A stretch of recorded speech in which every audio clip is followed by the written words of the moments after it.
Hello, I'm Mark Rees, and welcome to my Curious Ghosts and Folklore podcast, where in each episode I investigate a different, weird, and wonderful subject. And in this episode, we are going to be whisked away to the Realm of Faerie. We are going in search of the fairy folk, and the reason for that is, as regular listeners will know, my last episode was particularly dark. It was probably the nastiest episode I've done yet.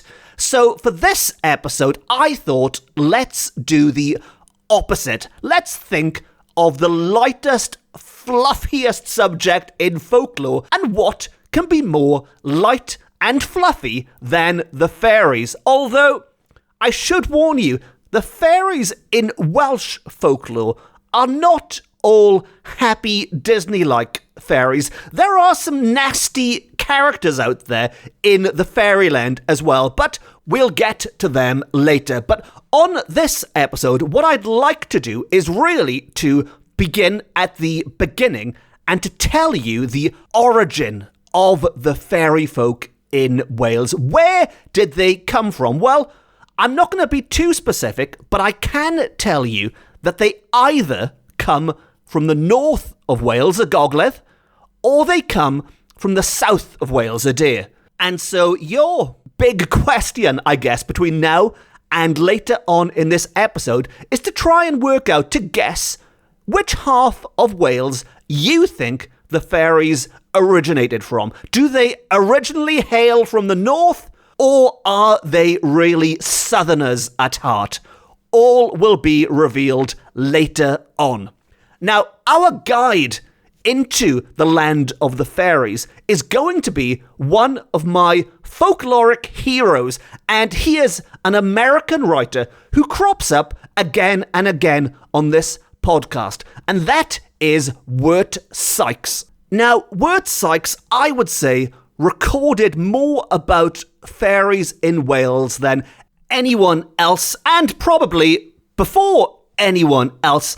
And you might think that's quite strange that it's an American rather than a Welsh person doing that. But Sykes really did embrace Welsh culture. He lived in Cardiff for many a year, and it was while living in Cardiff, the capital of Wales, that he recorded all of these stories about not just fairies, about all of our folklore, our customs, our traditions, our ghost stories. But it is the stories of the fairies I think he is probably best known for, or if not, that is how I think of him mainly, as the man who recorded these tales. And the great thing about Sykes is that he was so thorough in his research, he was so extensive, that he recorded book after book after book of material. The downside when it comes to recording a podcast about it is that he was so thorough and he was so extensive in his research that if I were to sit here and to read to you every word that Sykes wrote down about Welsh fairies, I think that would probably be my next 100 episodes sorted, and that's without me waffling in between. So what I'm going to do, what the idea is behind this episode, is to lay the groundwork, as it were, as I said, to talk about the origins, to go right back to the start, and to also to look at what people in Wales really thought about these stories of the fairies at the time. Because along with the fantastical tales that he collected, I think it's just as interesting that he recorded what people at the time in the late Victorian age actually thought of fairies. Did people in Victorian Wales really think there were mischievous little characters running around in the forest playing tricks on people and things? Or did they think this was all in the past? Or did they even think about it at all? Was it just not an issue? We will be looking at all of that in this episode. Anyway, that's enough build-up. Let's get on with the exciting stuff.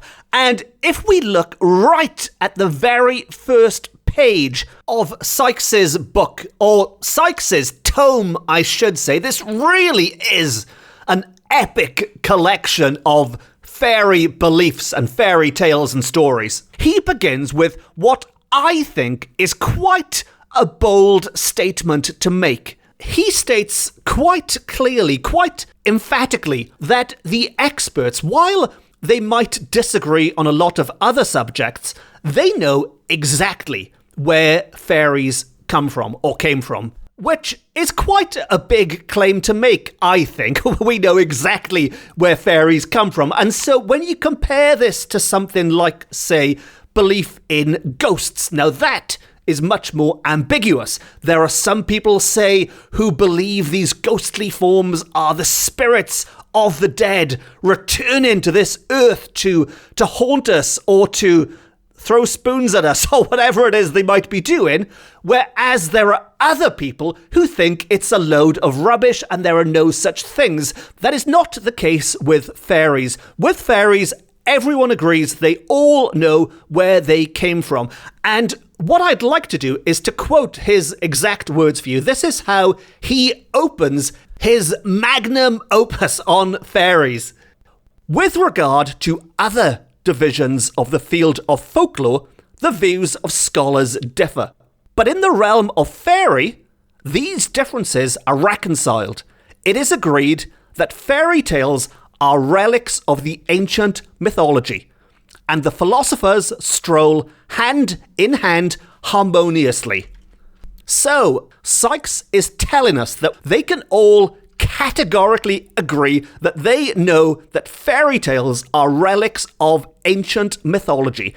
But while that might be what the experts believe or know, I am also interested in what the person on the street thought. What did the real people of Wales think? Well, luckily, Sykes also recorded some of their opinions, and while he published this in 1880, and you might be thinking that's a very rational age by then, but this was decades before the famous Cottingley Fairies incident. If incident is the correct word, scandal maybe, I don't know. But it was in 1917, 37 years after this was published, that those very famous photos of fairies, which I imagine most people have seen, if not, I'd recommend having a quick internet search when you're able to, and I think when you do, you'll go, oh yeah, those photos, they are so famous. But they are black and white photos which were taken by two young girls, two cousins, Elsie Wright and Frances Griffiths, who were, as you might have guessed from the name, from Cottingley, a village in Yorkshire. And the reason these photos became so famous is that they claim to show real-life fairies in them. Now, spoiler alert, they don't. And I can say that quite categorically because the two girls involved did, much later in life, confess to it. I think it was in the 1980s. But anyway, that's all cleared up. Not that they really needed to confess. I think we all worked that one out. But at the time, they fooled many prominent people. And the most prominent one and the most influential one of all was Sir Arthur Conan Doyle, the man famous for inventing Sherlock Holmes, the world's greatest super sleuth, the best detective ever to walk the planet. The creator of Sherlock Holmes was fooled by two little girls inventing photographs of fairies. And that is why, well, that's part of the reason why these photos were spread far and wide and why they became so famous. And there are many other, examples out there of people believing in fairy tales and things, but I think that is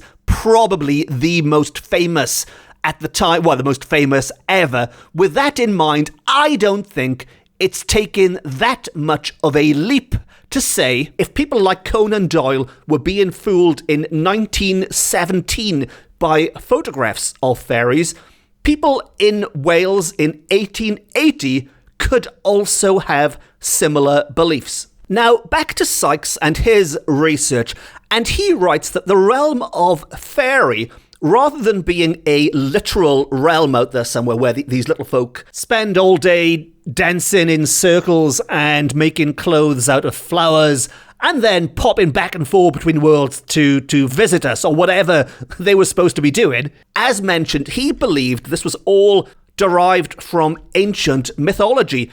And the realm, in fact, was the realm of childhood, the most poetic period of life, a realm we all occupy before skepticism has crept in as ignorance slinks out.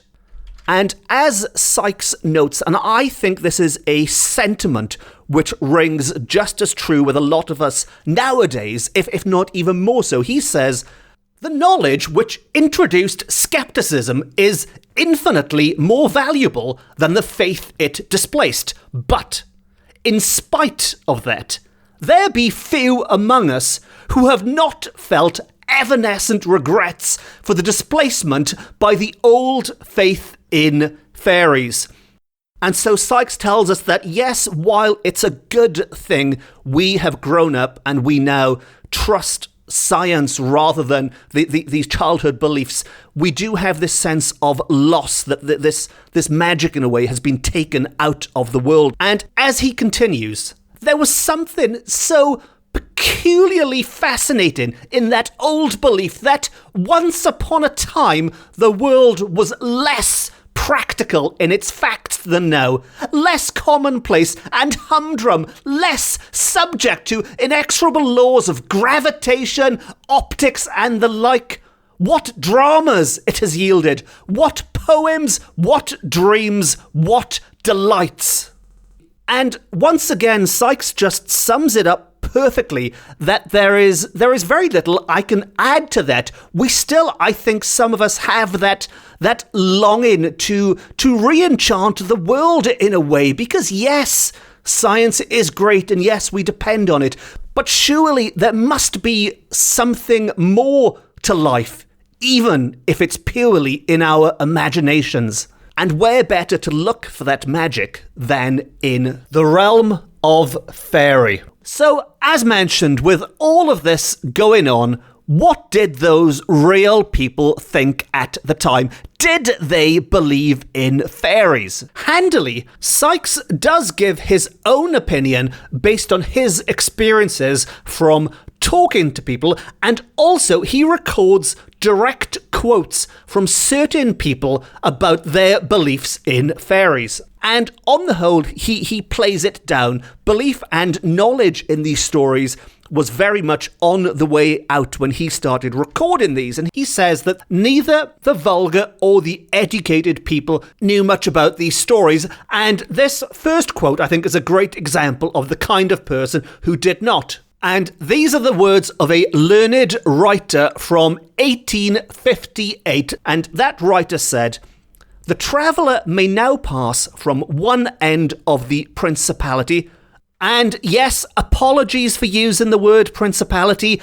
I hate using it as much as you hate hearing it, but this is a direct quote from the 19th century, so there's not much I can do. So anyway, from one end of the principality to the other, without his being shocked or amused, as the case may be, by any of the fairy legends or popular tales which used to pass current from father to son.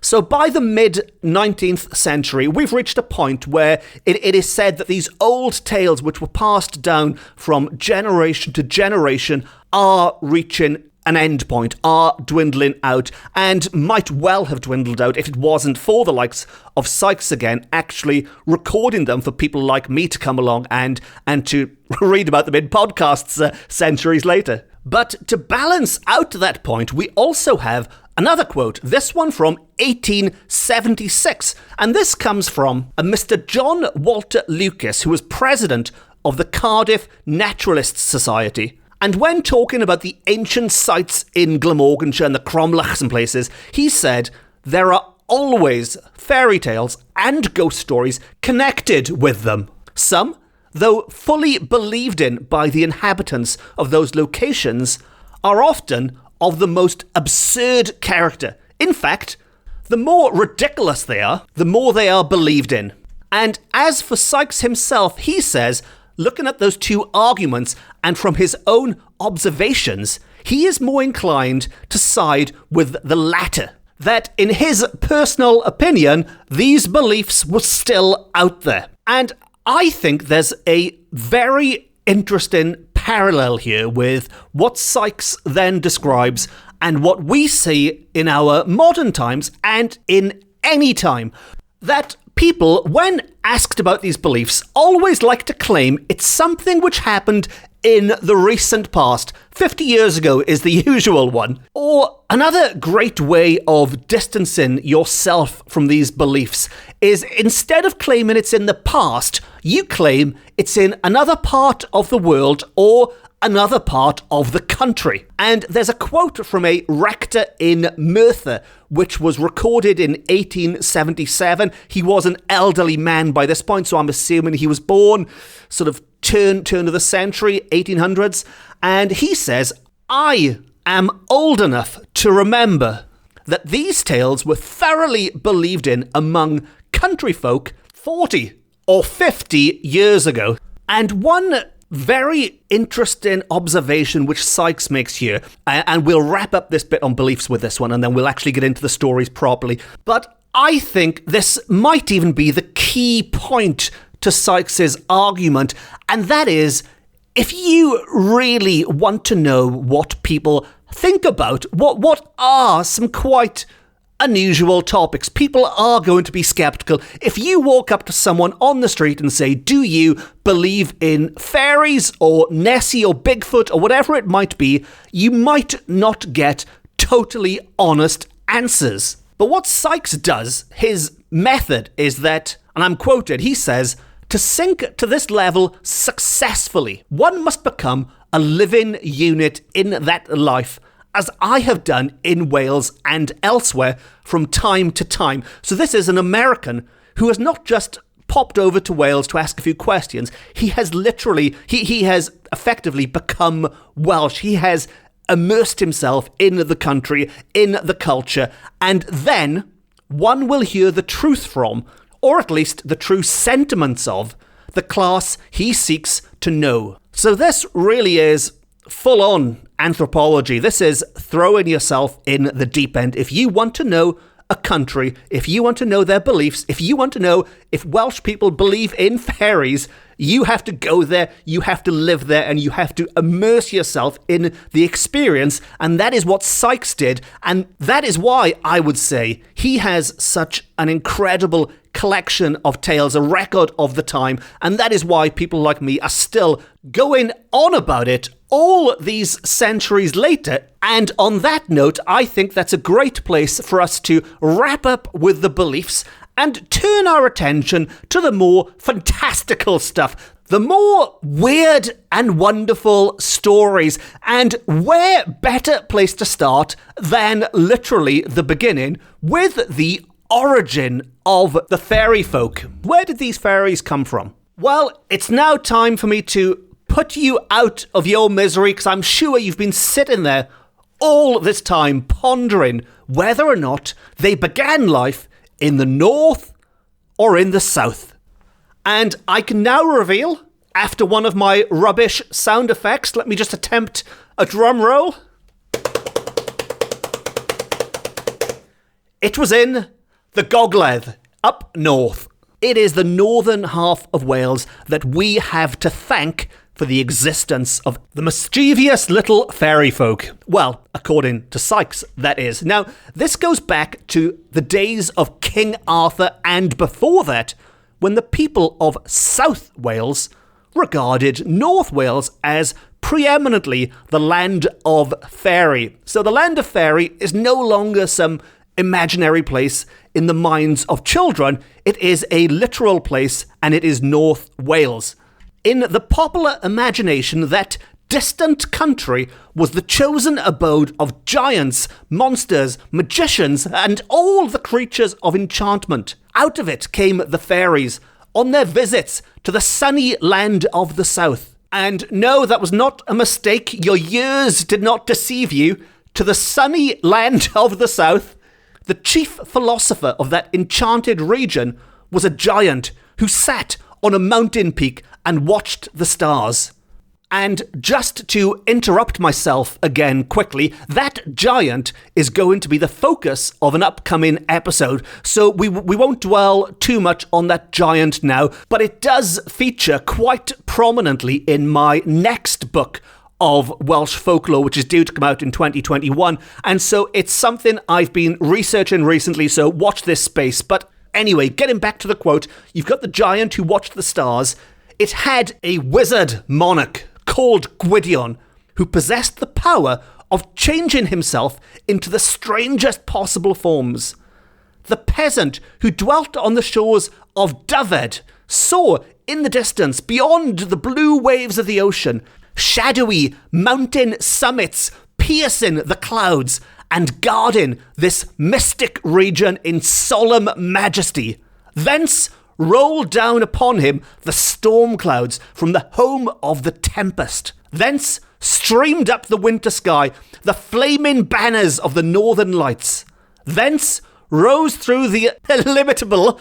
You are not going to know this on the recorded version of this, but I have never said the word illimitable aloud before, and it has taken me 200 re-records for that damn word. So... I'm going to use it a couple of times now for practice. Illimitable darkness on high. The star-strewn pathway of the fairy king. These details are current in the Mabinogion, those brilliant stories of Welsh enchantment, so gracefully done into English by Lady Charlotte Guest. And it is believed that all the Mabinogion in which these details were found were written in Dyfed. This was the region on the west, now covered by Pembroke, Carmarthen and Cardigan shires. Now, anyone living in Dyfed, or the historic county of Dyfed, or anywhere in the northern half of the country, might be feeling a little bit smug about now, because that's where all the good stuff comes from, isn't it? That's where all the fantastical creatures are in the north, and the people in Dyfed get to write the Mabinogion. And the rest of Wales might be feeling a little bit left out. And personally, as a Port Talbot boy, I've yet to hear my county mentioned. Well, it just so happens that the current county, because the counties have been chopped and changed since the Victorian times, but the current county of Neath Port Talbot is coming up next. Because in the 1800s, everybody knew that fairyland was in the Vale of Neath in Glamorgan. It was a fact. Fairyland was in Neath. Now, I did touch upon this in a previous episode about fairy dogs. I think that's episode 9. If you did want to go back and listen to more fairy beliefs, but specifically about dogs, as you do, at the end of this episode, that's episode 9.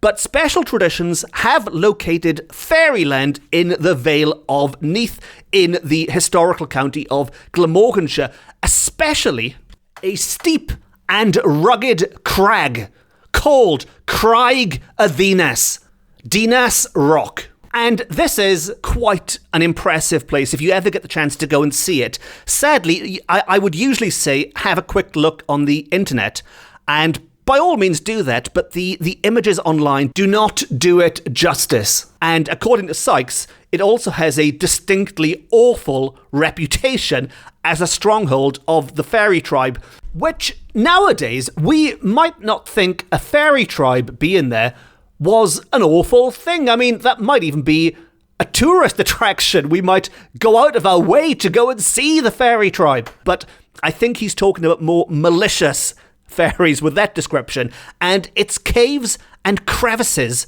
have been their favourite haunt for many centuries. And upon this rock was held the court of the last fairies who ever appeared in Wales.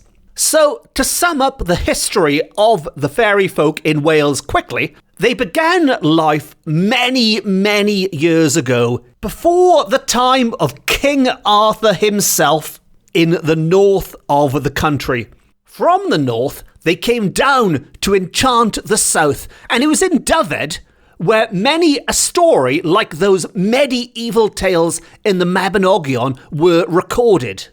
and then in later years made a stronghold in Craig y Ddinas in Neath, in the Vale of Neath, and they were there as late as the 19th century. And it's interesting to note that there were people still alive, or alive, who were contemporary to Sykes. So again, in the late Victorian age, there were people still alive who remember the visits of the fairies to Craig y Ddinas. And they also had an explanation as to why the fairy folk went away for good. They say they were driven away by the Methodists. So the Christian movement, the religious movement, drove them away. Although it wasn't necessarily their piety, their religious beliefs which drove them away. But the main part, so it is said, could be that the Methodists were teetotalers, and by cutting out the drink, people stopped seeing little creatures running around at night.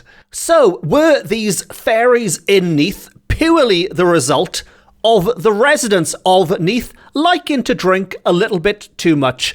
It's not for me to say, so I'm just going to let you make up your own minds on that one. Now, as I mentioned at the start of this episode, we have barely scratched the surface, really. All I've been able to do so far up until now is to really lay the groundwork of where these fairy beliefs are going to go on this podcast series. And this is an episode I am going to be referring back to again and again, I think. So I think it's nice to get this one sort of out of the way in a way. We've done the groundwork now. We can really get into the fun stuff, because there is some really fun stuff, and all the different categories of fairies which Sykes recorded. You know, the fairies on the mountains and in the rivers and in the caves that all have their own different personalities and peculiarities. But saying all of that, there is one glaring omission from this episode, which I think some people might pick up on. I hope they pick up on it anyway, and that is I have referred to the fairies all the way through this episode as the fairies. Now, in Welsh, they are most commonly known as a tylwyth teg, and there are quite a few variations of that name, and another popular one from the past was Bendith a Mamau, blessing of the mothers. And the reason I haven't dwelt on those names so much in this episode is purely because I think they need an episode to themselves to really dig into the meaning behind these Welsh language words. And I think when you have an understanding of these words, it does make things that little bit more magical. And anyway, we've reached the point in the episode where I like to ask what you think. Do you have any thoughts on these beliefs and these fairy stories from the past or from the present? Maybe you're from Neath and you've seen a fairy yourself. In which case, maybe the Methodists haven't driven them all away quite yet. And if so, as always, please get in touch. Let me know what you think about this episode or about any specific topics. And I can be tracked down either via my website or on social media. I'm on all the main social media platforms. If you do a search for Mark Rees and put the word ghosts in or folklore, I will pop up on top. And there's also the quick obligatory shout out. I know people are going to get sick of me doing this every episode, but it's my one little bit of self-publicity and it lasts about 10 seconds. But if you have enjoyed this episode, please consider hitting the subscribe button, because that way you will never miss any of the future episodes, including all of the other fairy-related stories which are coming up, as well as all the other folklore I look at, and ghost stories and weird and wacky things. And it'll make me very happy to know people are enjoying and would like to hear more episodes. And the next fairy episode, a bit of a teaser here, I guess, is going to be looking at a name which might be familiar to some of you, and that is the man who Sykes describes as the sovereign of the fairies, their special guardian and protector, Gwyn ap Nudd. Gwyn ap Nudd is on his way to this podcast, the sovereign of the fairies. But for now, I would like to wrap up this episode with a short verse from a poem which Sykes actually used to open his book on the Realm of Faerie, and I'm going to be alternative and punk rock about it and use it to close this episode instead. And it's a few lines from the Reverend John Logan, and he wrote a poem called Ode to Spring in 1780. So I'll finish this episode with a verse from Reverend John Logan, and it just leaves me to say thank you very much for listening. Diolch yn fawr iawn am gwrando. I've been Mark Rees. This has been my Ghosts and Folklore podcast. It's the best, it's the beautiful, it's the only Ghosts and Folklore from Wales podcast. And on that note, at eve, the primrose path along, the milkmaid shortens with a song her solitary way. She sees the fairies with their queen trip hand in hand the circled green, and hears them raise, at times unseen, the year enchanting lay. Nosta.